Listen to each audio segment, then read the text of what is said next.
All right, Happy New Year. Welcome back to Firewall. I'm your host, Bradley Tusk. It's a Tuesday episode, so with us is our friend and producer, Hugo Lindgren, and our friend and colleague, Corey Epstein. Good morning. Hi, guys. How you doing? Welcome Happy to New Winter Year. Wonderland. Isn't it snowing. fabulous today? It's funny. When really. we were coming back from LA Saturday night, Lyle said to me, like, remind me why we don't just live here. And he meant LA, not Yes. New York. And we came back to snow. Has there been culture shock besides weather shock? Well, I would say this, and I was going to save this for the mental health part of the discussion we were going to have, but I just took the F train from 16th and 6th to 1st and 1st to come over here, 1st and Allen. And when I got off the train on the platform was a giant pile of human feces. Nice. That is culture Yeah, shock. that is welcome back for you. Didn't see that in LA. Now, we drove down Skid Row. I'm sure that was there a lot, but luckily I was on the inside of a Waymo and not on this, just on my feet. I don't want to put ideas in your head, but we have a friend, we won't say who he is, who I think for several years paid tuition for his daughter at a private school in Los Angeles thinking they might move there, but they never did. Yes. You know who I'm talking about. Yes. I do. I think for more than, whatever, lifestyles of the rich and famous, but it was, you could move. Yeah, I'm not going to with Lyle having 2 years and change left to go, but it certainly. And look, I'm also happy to be back, right? Yeah. And like there was, You're happy to see us. happy to see you guys. The store. There's no place New like York. home. But The Knicks. as you get, it was interesting. So last night, Abby, Lyle, and I were having dinner, and we were talking about LA and different neighborhoods, whatever it is, and Lyle was saying, "Oh, Brentwood was really nice," and Abby and I both said, it was sort of too suburban, and like we went to this kind of outdoor mall there that just felt too like Palm Beachy or Greenwich, Connecticut for us. And Lyle liked it a lot, and I said to Lyle, I think Abby and I like the grittiness of cities more than you do, and she agreed. But I will say, I think that as I get older, my tolerance for the grittiness has gone down some, right? It's like I wouldn't want to live in Brentwood, but I also wouldn't want to live in downtown LA a few blocks from Skid Row. Yeah. No, me neither. Okay, Bradley, why don't you talk? Yeah, we so have we're gonna do a three few big things. topics. Why don't you tee them up? Yeah, so the first is I wrote a piece called Why Things Are Such a Mess and What We Can Do About It. So Hugo and I and Corey are going to walk through that. Referring to mental health on Mental the health, streets of New just York. sort of, but more broadly, we'll talk about it, but just sort Okay. of the violence and discord plaguing society writ large. Right. Second, we're going to talk about the Waymos that I was in LA, but not as an LA conversation, but about is it better to interact with strangers or not? I guess is really the conversation, right? Right. And then the third is, what the fuck's the third? The third one is about college sports and whether they deserve status as and even nonprofit. right. The third is that, and it was even more broadly about are some types of charity and philanthropy more valid than others? Right. So that's the third. And this then was inspired by you going to the Rose Bowl. To the Rose Bowl, yeah. And then I've got a couple of recommendations: a book, a movie, a TV show. So Nice. yeah. A lot of stuff. Yeah. Okay, why don't you get started with the the I'm just mental going to kind crisis. of work from this document, and Okay. it'll come out Tuesday as a Substack as well, so you can check that out too. But if you look at just the last few weeks, right? Nationally, you had domestic terrorism in New Orleans. You had domestic terrorism in Las Vegas. You had school shooting in Wisconsin. You have a cold-blooded murderer being cheered as literally a folk hero. If you just look at New York City, in a 2-week span, you had a woman lit on fire in Coney Island, an 83-year-old man punched in the face by a stranger on the 5 train, a man stabbed to death on a train in Queens, another man shoved into the tracks in front of a train on New Year's Eve.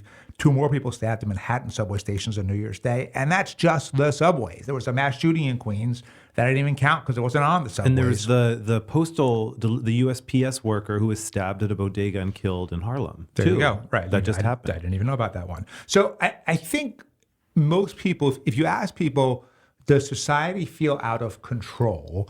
I think a very, very high percentage of people would say yes to that question, right? And so what I started to wonder is why and what can you do about it, right? So I think to me there are 4 primary causes for the problem. The first is a dramatic increase in mental illness. The second is the rampant toxicity of social media. The third is absurdly easy access to ever more potent drugs. And the fourth is absurdly easy access to ever more deadly guns, right? So, and when you put those four things together, it results in tragedy. And so, starting with mental health, look, I don't think we are literally evolutionarily different than we were 50 years ago or 500 years ago, probably even 5,000 years ago, because evolution just takes a lot longer than that. But we're the product of nurture, and we're the product of nature. We're the product of our surroundings, of our influences, as much as our genetics, if not more so. And I think you have so many things in society that are troubling, right? Drugs and guns and social media, but also failing schools and massive income inequality and rampant loneliness and inaccessible healthcare and a lack of trust in institutions. And I think collectively, it has caused a lot of people to kind of lose their faith in the system, lose their grip on reality, kind of weaken their ability to distinguish right from wrong and living by it. And I think we're generations into that problem now. And so we have a society where people feel more pressure, more stress, more insecurity, more inadequacy, more anxiety than they ever have before. And most of us are able to, live with that anxiety, maybe not comfortably, but responsibly. But some people cannot, right? And it leads to a lot of discord online. So a lot of people who you would say are not people who are likely to commit random violence in the real world do act sort of violently online in the way that they treat other people. But then some people take it a step further because they are, either mentally ill or an addict or a combination of things. And that leads to violence in the real world. And then even when, like the thing about the subway fire in Coney Island that disturbed me so much beyond the thing itself, people were filming the guy lighting the woman on fire. Yeah. They didn't try to stop him. They didn't try to help her. They just wanted a better hit, more hits for Instagram for their fucking feed. Like, what kind of world do we live in where that's what people are choosing to do, right? So the first thing is... Did you notice that, when that guy got pushed, the video of the guy being pushed on the tracks, these two other guys run out of the station? Now, I don't know what I would have done in that situation because it was obviously very scary and they must have panicked. But like, in a weird way, that seems slightly more justifiable to me than just standing there and filming it, right? Yes. Like if you are running away in from, fear because someone just did something terrible, maybe thought I this was agree. a gun. Like to me, that's more logical. It just looked horrible. Yeah, I'm sure. But so the first is I just think that we are in a situation where there's a lot to worry about, and people are worrying about it more and more, and it is leading to behavior that then leads to, again, not most people, but you don't need more than a handful of online manifestos to turn into a handful of mass shootings. So that's one. How much, Bradley, do you think about in hand with mental illness? That it's sort of the chicken or the egg, this breakdown of social norms. I mean, this USPS worker was killed, they say, at a bodega because there was an argument about where he was online and a woman stabbed him to death. Yeah. I saw on multiple reports over the weekend, I think there was coverage in the Post of someone was on a Metro North train, asked people to, turn down music they were listening to or use headphones, and they were stabbed. So do you find do you think the response there is mental illness, breakdown of social norms, contribution of both? I think it's that. I think it's drugs. I think if you take the people who just take the two stabbings you mentioned, I would guess there's a high chance that one of the stabbers was high on something or coming off of it or whatever else. So if you combine mental illness and sort of a lack of basic adherence to social norms and civility, and drugs and alcohol and social media, and then put guns in the mix. And that's exactly my point here, which is each one of these things is problematic in and of itself. The combination of all four of them is incredibly deadly. So the second would be social media. And look, we know the ills of social media. And it's not that engaging online is inherently bad, but as we've discussed a lot in this podcast, the internet takes all of the good and all of the bad in society, and it propels it to warp speed, right? So everything that's happening becomes fully visible to everyone all at once. And then that perception of whatever that thing is gets further distorted because people want to get more dopamine hits by saying something dramatic and escalating. So then it seems even worse. And so, again, as I've said a lot in this podcast, social media is the quintessential unhappiness machine, right? First, you go online and you compare your real life to everyone else's carefully curated profiles, so you feel inadequate by comparison. And second, you see everything bad everywhere, all at once, all the time, along with everyone's reactions to it, and that makes you feel even worse. And because of the negativity bias, which, as we've discussed, is an evolutionary trait that we need because it's what allows us to get out of the house when we smell gas, or why we didn't get eaten by lions because we knew to run away, or whatever else, we are far more likely to click on negative headlines than positive headlines. And so if you're Meta or TikTok or YouTube or whoever it is, if you feed us toxic content, we are going to consume more of it. And the more we consume, the more money they make. And so they are perversely incentivized to make the internet as ugly and toxic and harmful as possible. And that only perpetuates the problem. So the third, let's see if you have any questions about that. No, I don't. I was going to move us on to the third one, Yeah, but you've done it. Is drugs. And look, I would say this. Being human, life is hard, right? Being a human is hard. I don't know many people, really, I don't know any people that don't have anxiety and suffering in their life. It is part of the underlying human condition, right?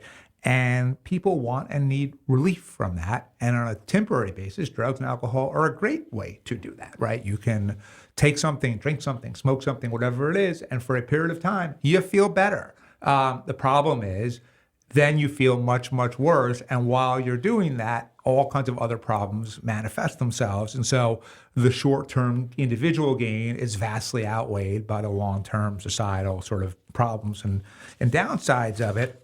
And, I don't know that you can ever really extinguish that human need for relief from anxiety and suffering. Look, we tried that in Prohibition, and didn't work. And I think because it's so long after our time, we just see it as a failed experiment. But I understand at least some of the underlying thinking behind it, right? Some of it was sort of Protestantism and sort of religious, sort of, insufferable behavior. But a lot of it was, hey, this thing does a lot of harm to a lot of people. What if they didn't do it, right? That is a logical question to ask to me, but at the same time, we couldn't. Or I don't know if you read the articles, you probably saw this, Corey, one of the articles about the migrant who lit the woman on fire had the literal he was a really nice guy and he'd help you out and he was a good person to live with next to at the migrant shelter, except then he would smoke K2 and drink all day. Yeah. And then he was crazy. Yeah, no shit, right? And when people are smoking synthetic weed and drinking and taking fentanyl, all this other stuff, it causes them to lose their total grip on reality. Now, this guy obviously in a more extreme way than most, but yeah, right? And then the fourth is guns, right? If guns are more readily available, more people are going to use them. And that's just math, right? Some people use guns for hunting, fine. Some people are generally worried about a home invasion and they think that being heavily armed is a good idea. I can understand that. But guns have become so powerful, so deadly, so automated, so easy to get, whether legally in a lot of states or illegally, but easily in many others, that it just leads to a lot more violence and shootings. So the number one cause of death now for American children is guns, not even car crashes anymore. The life expectancy rate in this country is lower because so many people here die from guns. It's an epidemic, and when you combine it with drugs, social media, and mental illness, it's a plague.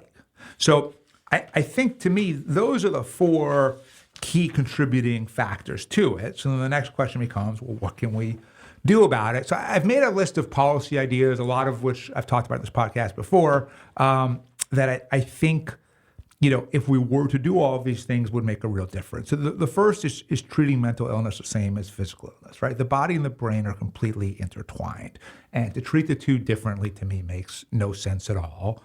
And while you can't spot every single problem with early intervention, if you started providing mental health services available in schools, just like you have the school nurse, there are schools where kids get vaccines or dental care or whatever else, you're going to help a lot more people. I've studied a couple of years ago dialectical behavioral therapy, and I found it an incredibly helpful way to navigate conflict, to handle difficult emotions, difficult situations, difficult people. And I think that every kid should be taught DBT in school. And Corey, you're not going to like this because you're a big languages guy, but I would do it instead of teaching a foreign language. It seems to me that kids learn a foreign language and they forget it the minute they leave school. And with the technology we have today, Google Translate, the truth is you can communicate with anybody, anywhere, anyway. And for those people who are so fascinated by specifically a foreign language, they can take it as an elective. But in terms of something you're just forcing down kids' throats that they are not really learning or keeping with them at all, use the time more wisely and teach them instead of how to congregate, to hold in 6 different ways, including the future perfect tense. How about teach them, like, how do you deal with your anger? How do you deal with an angry person? How do you deal with somebody who you have to say no to?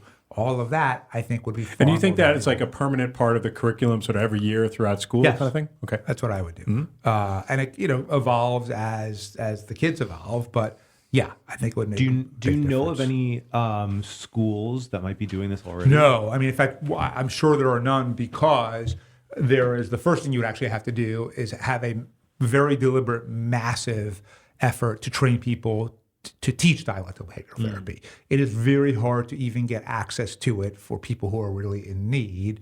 Again, with money, you can get anything, and I hired an instructor and got it. But ultimately, DBT, even though it's not, this woman, Marshall Linehan, created it decades ago, so it's not that it's a brand new phenomenon, but it's relatively new.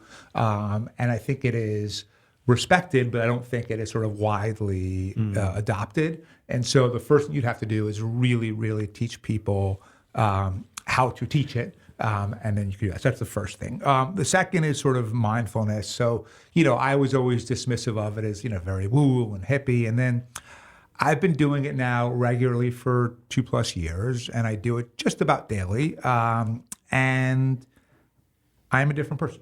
Right? I can see the way that I react to negative emotions, the way I process situations, the way I understand myself, the way I understand the world. And it does take time every day, and it's not easy. And I don't think I was listening to, remember, Michael Imperioli, he was on The Sopranos. Yeah, sure. White Lotus. Yeah, right.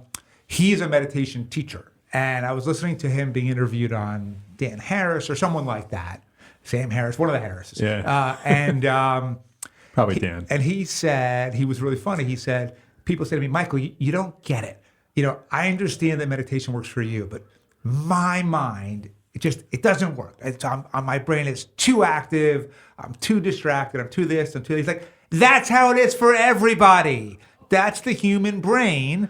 And then meditation, through a lot of work and a lot of time and a lot of practice, you get slightly incrementally better at it. I still suck at it, but I am slightly better at it.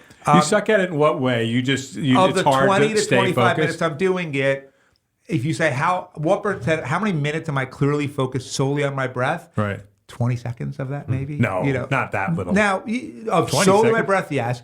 I mean, the problem is, like everyone, I can carry 2 different thoughts in my mind at the same Right. time. So I can be focused on my breath, and I count backwards to try to further occupy my mind. But nonetheless, I could still be thinking about something else at the same time. So when I'm truly just focused on the breath, now my teacher, Kim, says it's not the focus on your breath, it's the switching back to the focus on your breath and reminding yourself to do it. That's the key, That's right? the practice. Yeah. So then I'm Right. fucking great, because I'm You're good at always switching off, back. right? So switch back a lot. But anyway, and meditation, by the way, costs, unlike DBT, where it's hard to access, and you basically need to be pretty rich these days to get access to someone who can teach it to you.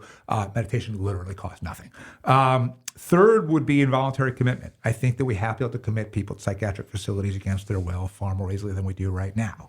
If someone is on the subway or someone's on the street and they're a danger to themselves and they're a danger to others, they need to go somewhere else where they can be helped and where they're not terrifying everyone else. It is not progressive, and it is not compassionate to just sit there and to let them suffer and to make everybody else suffer. I have a lot of questions about that, but Yeah. I think there's too many for this episode, because I am interested in that piece of this argument. But I don't know what that model looks like or how it happens, and I would like to.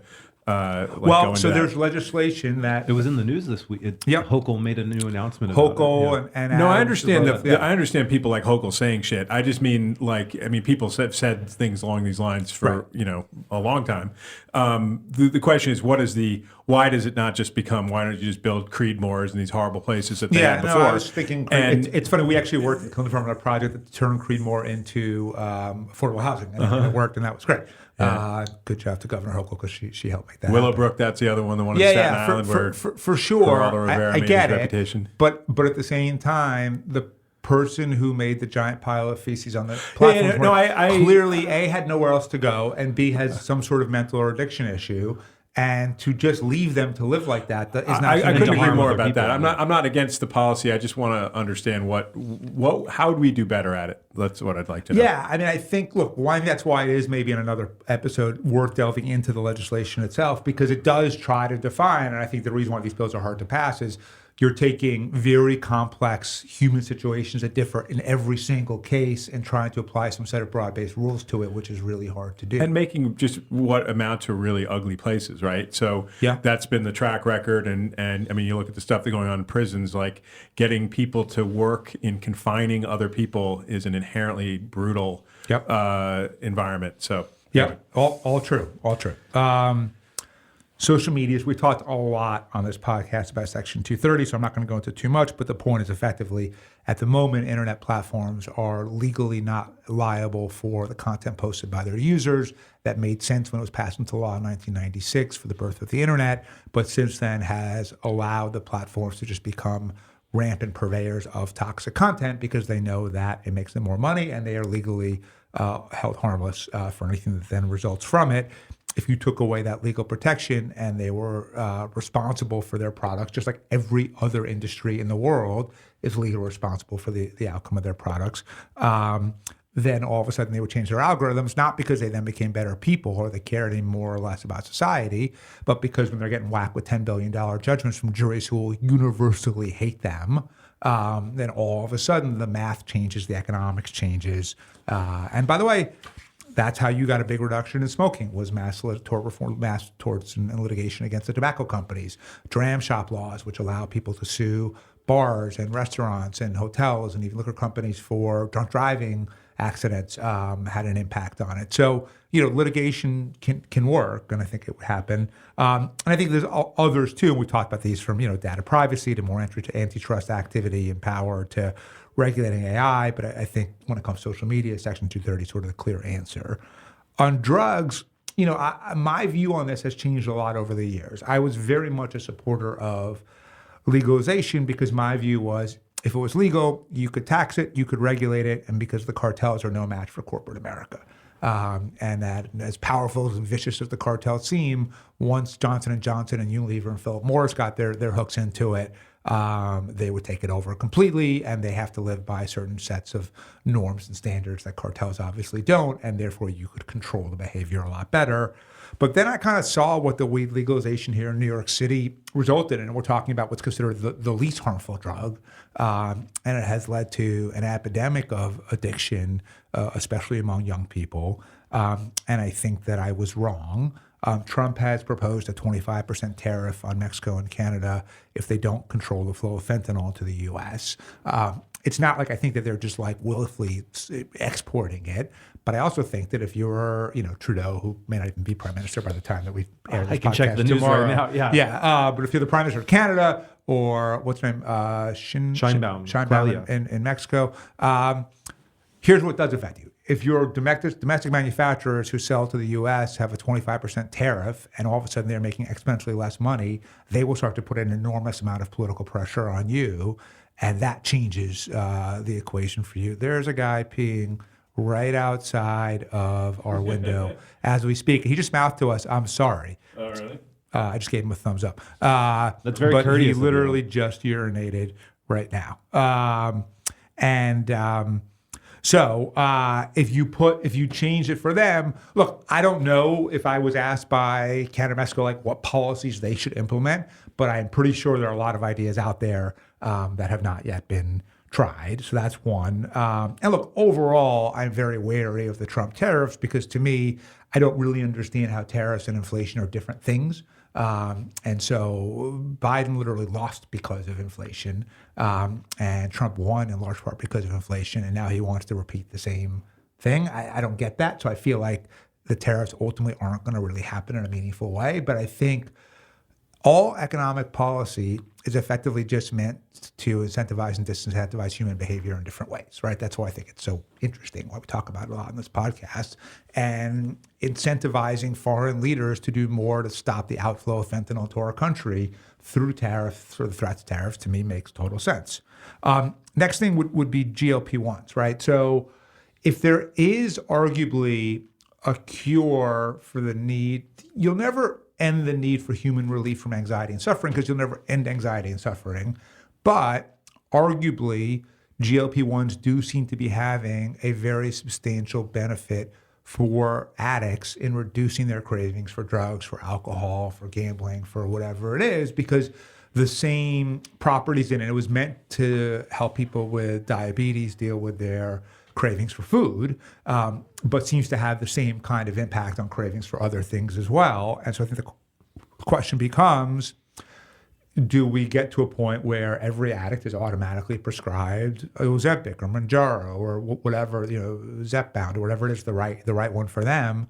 Because ultimately, while that would be wildly expensive, the negative externalities of addiction, from violence to crime to jail to unemployment to homelessness to so many different things, is far greater than the cost of giving people the drug. And by the way, the drug will get cheaper and cheaper to make and produce and distribute as time goes by. So I think that at least seriously exploring, do we just make GLP-1s completely accessible and available for addiction is really worth exploring. Bradley, you wrote a Substack once about you experimenting with this. Was there anything from your experiment that you think? So I started it, stopped it, and then restarted it.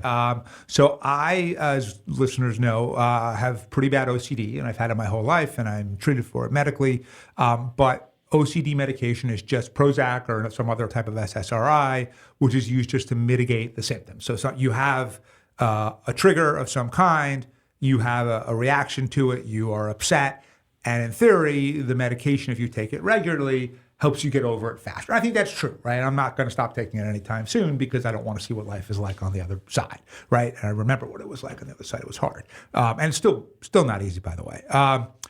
Very little is understood about OCD. Very little research has been done about it. So they don't really understand the root causes of it at all, other than to know that it's an anxiety disorder. But Laurel, a year ago now, saw an article that sort of just suggested that maybe compulsive thinking could be another thing that could benefit from OCD. So I asked my psychiatrist, what do you think? She's like, give it a shot. Asked my endocrinologist. She's like, yeah, no, as long as you're willing to sort of deal with the cost and the side effects, there's no downside. And in fact, GLP-1s have huge health benefits, from metabolic to cardiovascular to neurodegenerative to cancer mitigation. So with a brief stop because I'd gotten food poisoning in Japan, and the combination of that Mounjaro was a little too much. Was that the horse mackerel? It was horse sashimi. Yeah. Horse sashimi. Yeah. Or horse sashimi. Yes. Not even horse mackerel. No, sashimi. Yeah, okay. Yuck. And I've been taking it now basically for a year, and I believe that it helps my OCD. I believe that it gives me an additional pause. It doesn't help me with sort of if I see the physical trigger and the symptoms, but in terms of the compulsive repetitive thinking, which especially when you combine that with a negativity bias, and I tend to think that we Jews are sort of plagued with an especially heavy negativity bias, is really deadly because you get a negative thought in your mind and then you just sort of repeat that thought over and over and over again. I believe I do that less now. Now, whether there's a actual medical benefit and cause to this or it's psychosomatic, I don't know. But in this case, it's not like, did the tumor get bigger or smaller? It's just, do you feel better? And the answer is yes. So it has worked really well. And I would say that if you have OCD, and I have talked to people with OCD about this, but it's all sort of totally ad hoc because there's no real trials or anything like that about it that I'm aware of. But if you have OCD, it is worth looking at, and feel free to reach out to me to talk about it. Final piece on drugs, we're just too tolerant, right? Just in the same way that I don't think that it is progressive or humane to let people suffer on the streets.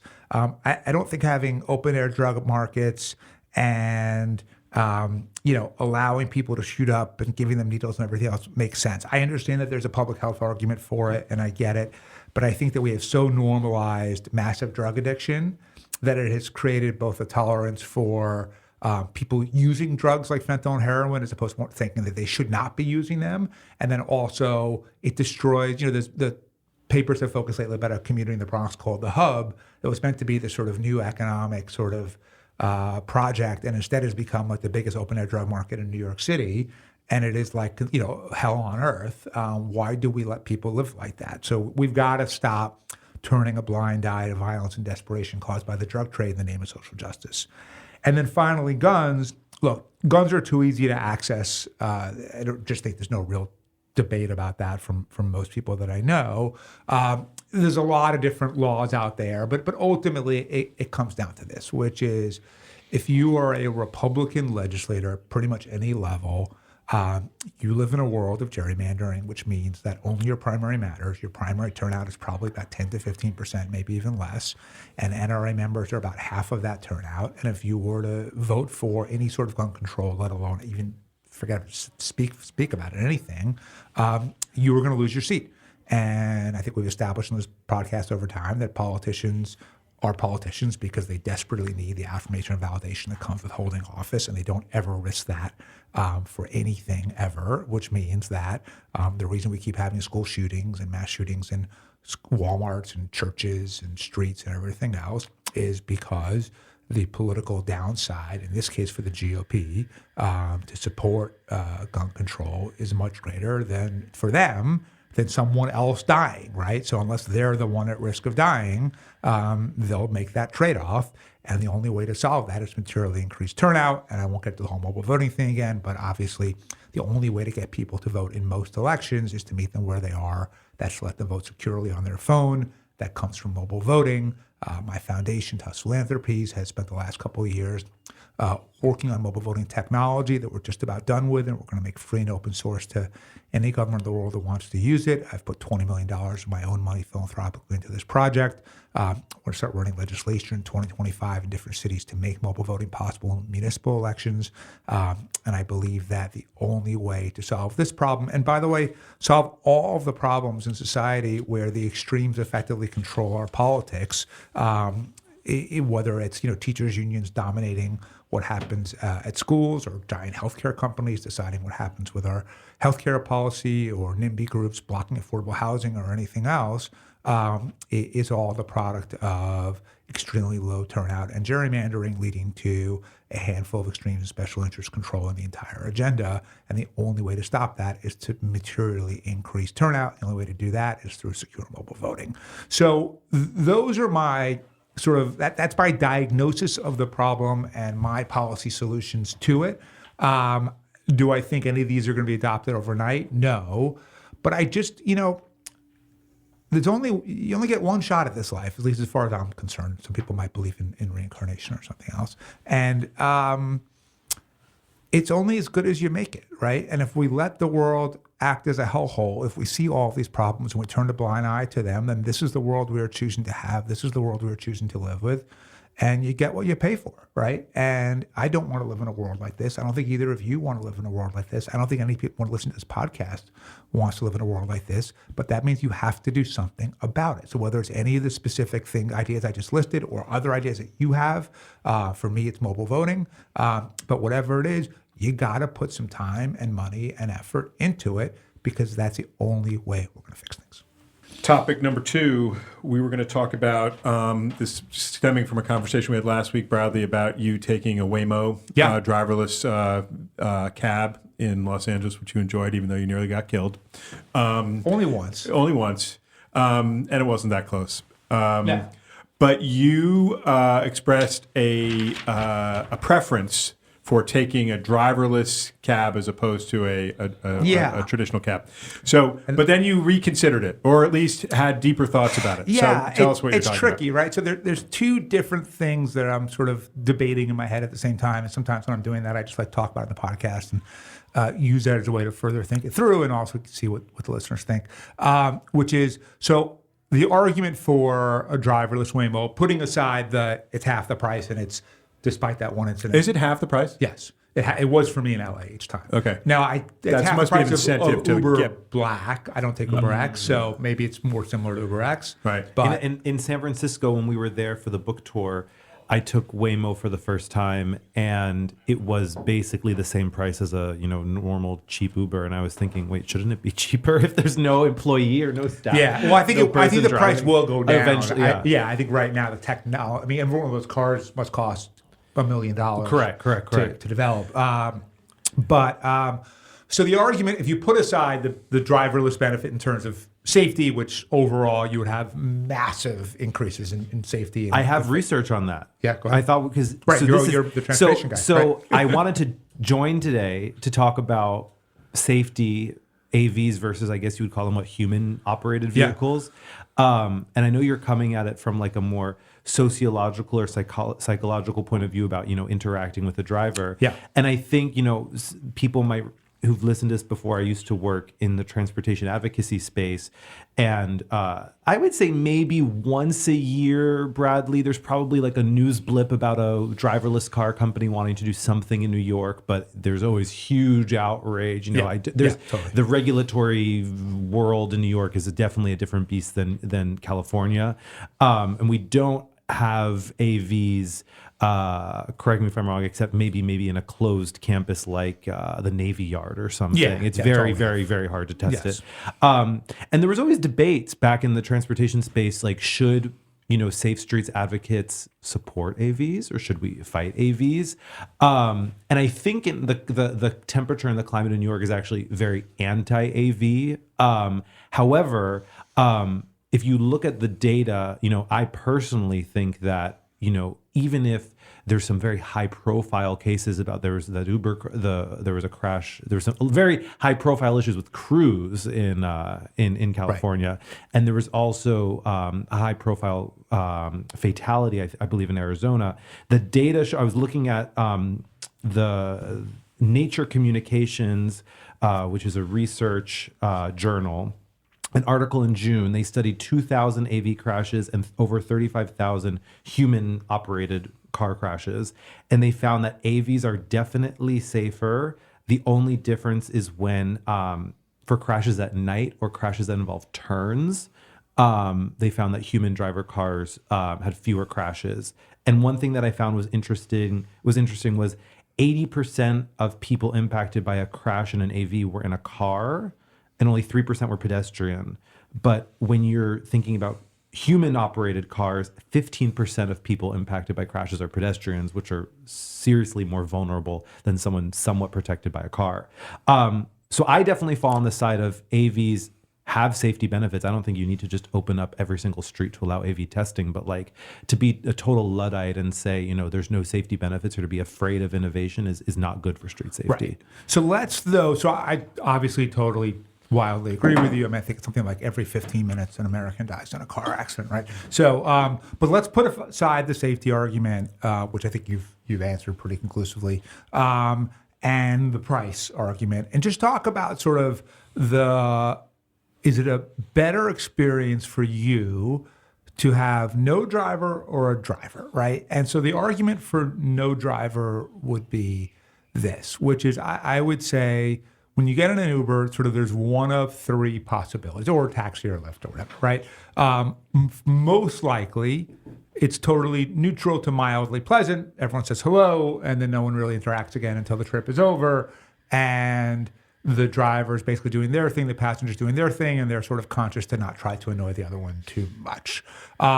There's the occasional driver super chatty, and you're in the mood for it as well, and you have a lovely conversation, and that's a really positive interaction. Very, very, very common in the South. Yeah. But by the way, it has to be mutual, right? So correct. I've gotten in an Uber and needed to work or get on a call, and the person wants to be super chatty, and then I feel like a jerk for being rude to them. And there are other times where I don't really have anything I have to do, and I actually have a really nice conversation, right? So there's that. Or you get in the car and the driver's but driving an Uber is fucking hard, especially a place like New York City, right?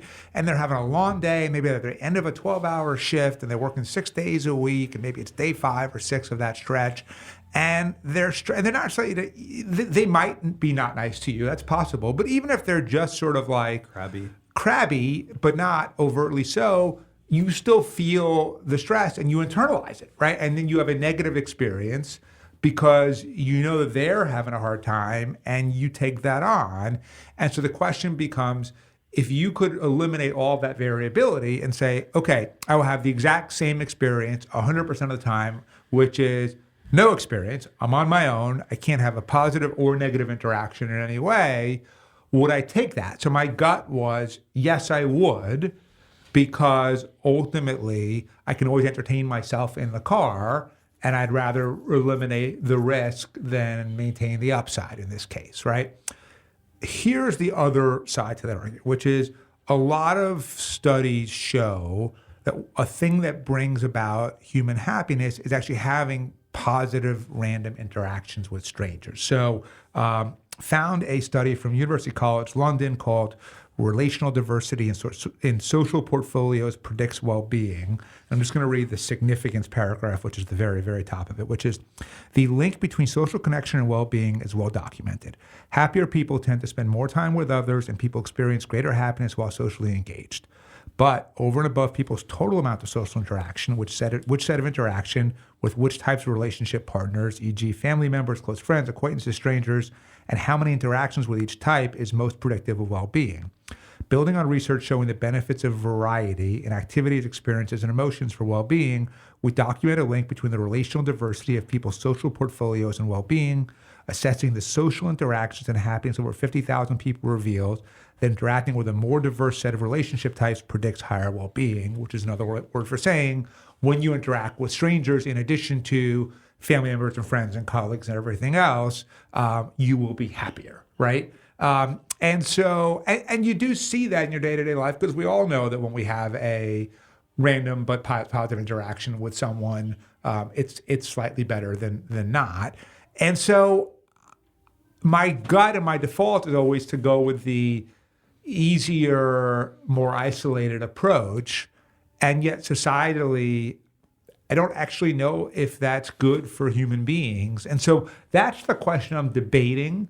It shouldn't deter the advancement, obviously, of autonomous vehicle technology, because there are a lot of benefits that are meaningful, probably more important than this question one way or the other. But I think that a lot of us choose, if we can, to opt for convenience over human engagement. And human engagement can be complicated and can be messy, can even be negative.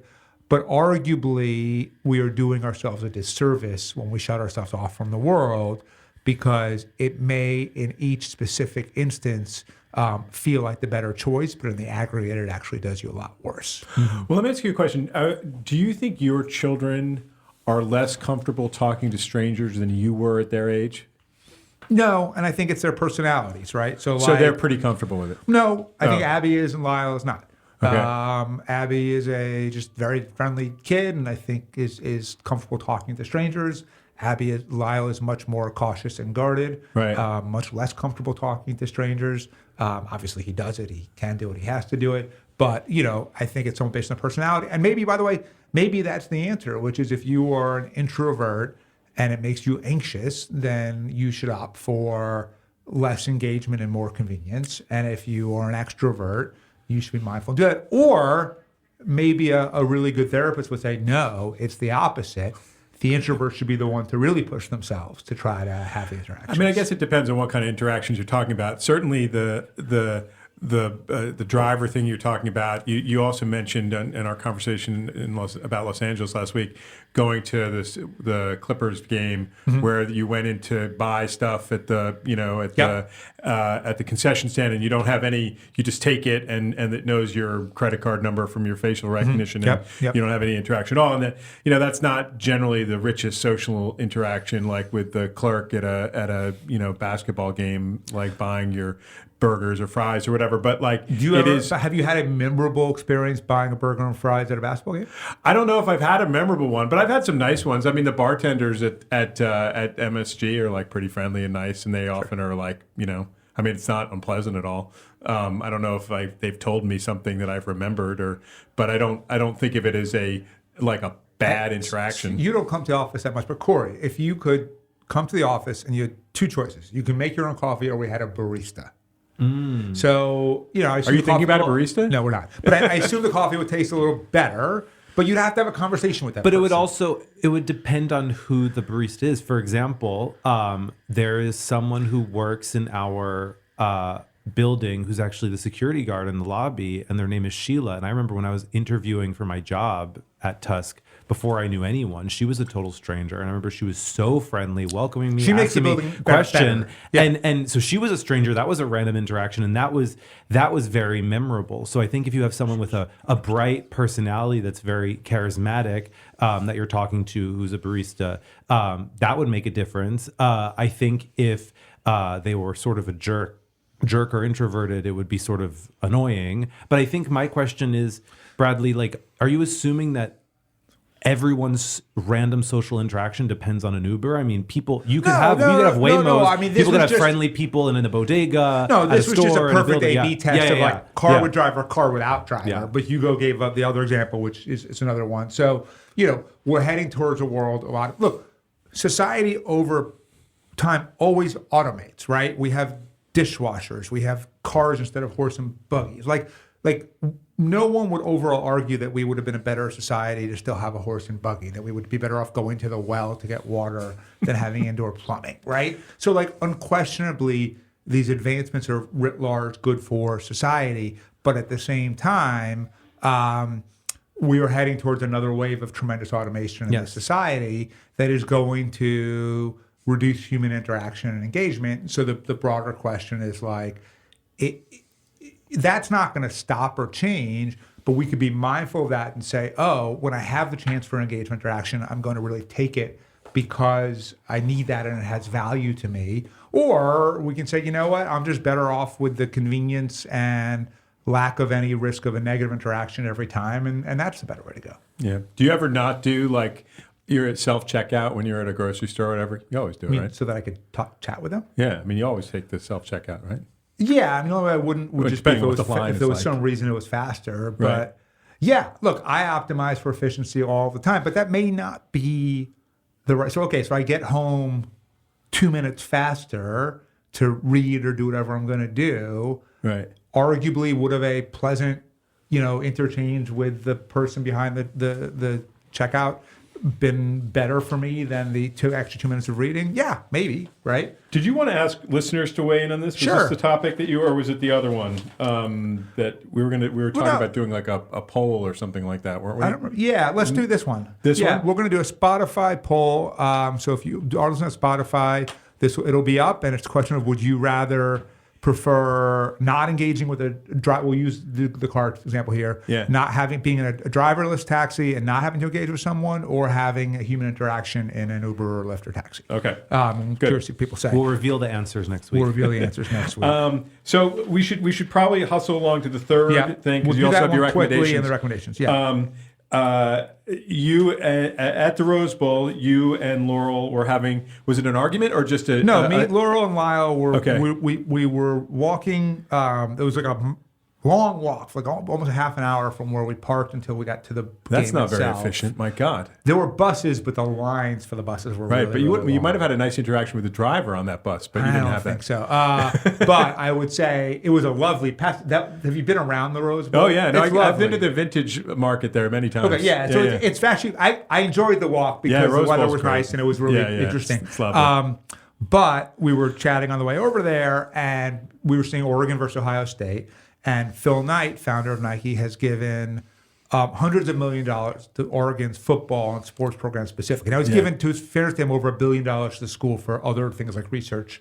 Also, but I was making the case to say, I think that's bullshit. I think that college football is a really big business. It's a multi-billion-dollar industry.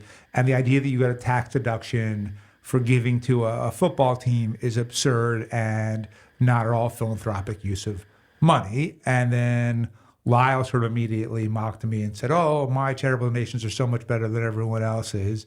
And then Laurel made the case to me that, based on, her experiences in dealing with sort of university presidents and others, that, the football team and the sports in general is an important element for the school overall in terms of its culture, in terms of its branding and marketing and applications, emissions, everything else, and therefore you can't look at it just in isolation as the sports Well, I footprint. agree with Laurel completely in her observation, but I don't think that leads to an argument against what you're saying. Yeah, I mean, so it led to the broader question of like, is all charity equal, right? Like the effective altruism movement had a very clear view on this, which is no.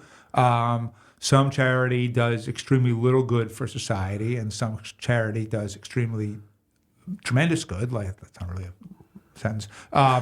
Bill Gates sort of concluded that the best thing he does a lot of things with his money, but the best thing he could do was to buy malaria nets. Right. And malaria is, I think, the number one killer in the world, right? Right. And probably has saved more lives through that Right. than anything else. Mike Bloomberg gives money to a lot of different things, but arguably the work he did, both as mayor and philanthropist and activist around smoking, has saved a lot more lives than anything else he's ever done. So I kind of tend to agree with that, which is not all charities created equal. The Philharmonic is not the same as feeding a hungry kid. And therefore, I'm maybe not even saying that things shouldn't be tax deductible, although when Yang was running for mayor, we did propose the idea of saying things like the MoMA are effectively giant businesses and they should be run as a business and they should be able to charge whatever they want, but they should pay taxes and operate like a business too. Did he believe that I know there's been a push for like Columbia and NYU as well. Yeah, I mean, so the very, very first project I ever had in government was when I worked for Mayor Rendell when I was in college in Philly, was they had me research pilots and silots, payments in lieu of taxes and services in lieu of taxes, which would be all these nonprofits in Philly and Penn especially are these giant business. Church is one thing, but a massive hospital system or a massive university with a $40 billion endowment or whatever Penn has, 20, is very different. And if they're not going to pay taxes, should we threaten? The question was really, should we threaten to challenge the underlying nonprofit status of them? And the trade-off sort of being, okay, we won't do that if you pay this contribution instead voluntarily, or you provide these services to the city instead. So I've been kind of thinking about this and working on this since 1992 in one way or another. I do believe that there are truly distinctions between different types of charity. And I think that what Phil Knight did for the Oregon football program is perfectly fine. You know what? That should be after-tax money. Yeah, I agree. I mean, look, I think what you're getting at, too, is that ultimately all charity, including your charitable giving and mine and Corey's, is based on, what makes you feel good, right? But then that would argue that everything is equal. No, I don't think it argues that everything's equal because there's a cost to society, right, of granting like tax-exempt status to certain things. So I don't think I don't think I don't think it is an argument for that. Okay. Yeah. So maybe if people like the Spotify poll and use it, we'll throw another one up next week about that. Should Phil Knight have gotten the deduction for? Is he dead? No, Phil Knight's not dead. I don't think. I'm gonna check. You're looking at me like I know. I barely know who Phil Knight is. But I have a vague idea. It said he is an American billionaire businessman here on Wikipedia, so I'm going to say He's not dead. Wikipedia would have been updated. Right. All right. Phil Knight's alive, and I don't think she should get Those uniforms are pretty cool. They are. We sat on the Oregon side. They have so many different varieties. Yeah, and stuff. and we sat, which was good and bad. We sat right behind on the Oregon sideline, basically. Right, and they got the shit kicked out of them. They got shit out, but like it was cool in a way because we could really see everything happening on the sideline. But you actually sometimes had trouble seeing over the players. Oh, really? Oh my god. Yeah, we were in the third row. Right. And it was. I'm glad we did it. It was cool for a lot of reasons. But one, it reinforced why football is a bad live sport because there's just so much dead time where nothing's happening. Yeah. Standing around. And that's even with even if the game were good, this was not even a good game. But, ultimately, if I had like season tickets, I wouldn't want to be. We were like 45-yard line, third row, which were kind of great seats. But if I actually were going regularly, I'd want to be 20 rows up. Yeah. So now anyway, recommendations. Go ahead. 3 of them. I saw the movie The Brutalist yesterday. Have either of you seen it? Nope. I just know it's very long. It's 3.5 hours with an intermission. I feel like this is going to be the kind of movie that you would mock me for recommending to you. I know, I would. And yet here I am. So Abby and I were supposed to go as our big outing, and then she bailed, of course. But I decided to go anyway, and I'm glad that I did. You went by yourself? By myself. Okay. Which movie theater? The Angelica East on 12th and 2nd, Okay. which was great because it's an old synagogue, and it was in the big main theater, which still looks like it. And it was a movie about a Jewish immigrant to America. So it actually felt like literally that person might have worshipped in that synagogue at that time. That's cool. Right? Yeah. I really liked it. It's a complicated movie. It's almost two movies in one. It's a movie about the immigrant experience that felt very, very on point to me because literally they came through the Displaced Persons Act, and like it was just so much like what my family has experienced and so many other people did as well. The story of P&T Knitwear. But then it's also about this guy Laszlo Toth, who was a real life architect, who was this incredible artist, one of the leaders of the Bauhaus movement, was a prominent architect in Budapest before the war, was then taken prisoner and lived in a concentration camp for years, and survived. And then, when it came to the U.S., was very unyielding, right? Like he truly believed that his vision was the only vision that could work and that no one else could understand anything but him. And he was both an absolute genius and lived a very unhappy life because of his genius in many ways. Like the literal last line of the movie was, "It is the destination, not the journey," which is a fascinating thing because I think for many years of my life, I really felt the same way and believed that too and couldn't understand why more people didn't think that.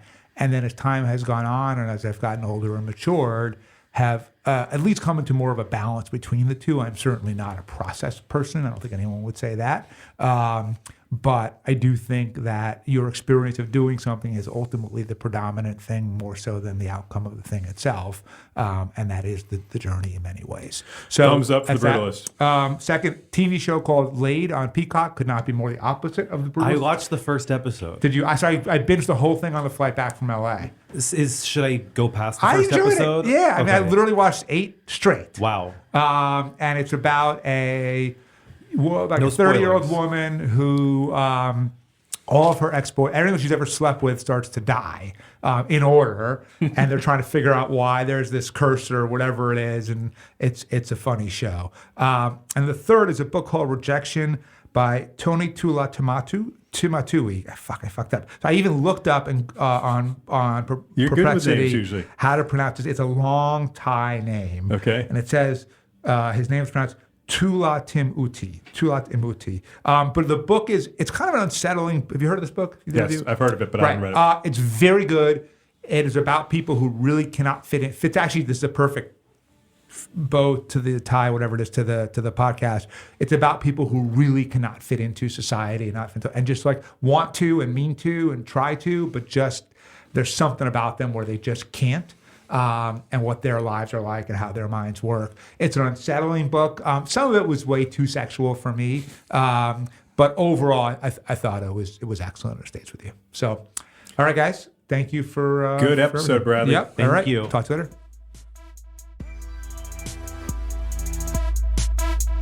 Firewall is recorded at my bookstore, P&T Knitwear, located at 180 Orchard Street on the Lower East Side of Manhattan. We'd love to hear from you with questions, feedbacks, or idea for a guest. Just email me at bradley@firewall.media or find me on LinkedIn. And to keep up with what's on my mind and my latest writing, please follow my new Substack at bradleytusk.substack.com. Thanks again for listening.